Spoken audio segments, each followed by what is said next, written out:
बिस्मिल्लाहिर्रहमानिर्रहीम। अस्सलामुअलैकुम। आप देख रहे हैं 1 बाई 1 न्यूज़ HD। अहम खबर शामिल करते चलें। फैसलाबाद में PTI की ज़िले तंजीमों और अरकान असम्बली की जानिब से इलेक्शन कमीशन ऑफिस के सामने एहतजाजी मुजाहिरा और प्रेस कॉन्फ्रेंस। तफसीलात के मुताबिक प्रेस कॉन्फ्रेंस और एहतजाजी मुजाहिरे में ज़िले सदर PTI रज़ा नसरुल्लाह गुम्मन, सिटी सदर लतीफ़ नज़र, ज़िले जनरल सेक्रेटरी चौधरी तैमूर अली, उम्मीदवार PP 115 इंजीनियर हाफिज एहतशाम जावेद समेत अरकान असम्बली और टिकट होल्डर्स की कसीर तादाद ने शिरकत की। इस मौके पर ज़िले सदर PTI रज़ा नसरुल्लाह गुम्मन, सिटी सदर लतीफ़ नज़र और ज़िले general secretary Chaudhry Taimur Ali, engineer Hafiz Ehtesham Javed का कहना था कि हम गैर जानिबदार इलेक्शन कमीशन चाहते हैं। अब पूरी कौम कह रही है इलेक्शन हो, लेकिन इलेक्शन कमीशन नहीं करवा रहा।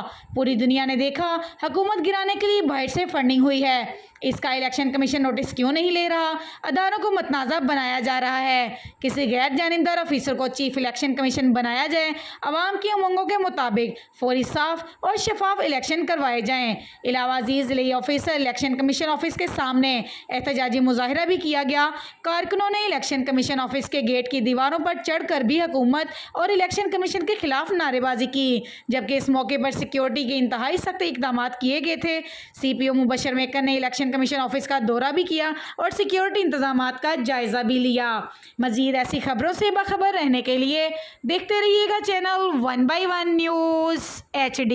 यूट्यूब पर हमारे चैनल को लाइक करें, शेयर करें और सब्सक्राइब करें और घंटी का निशान दबाना ना भूलिएगा, ताकि आने वाली हर नई वीडियो आपको मौसूल हो सके।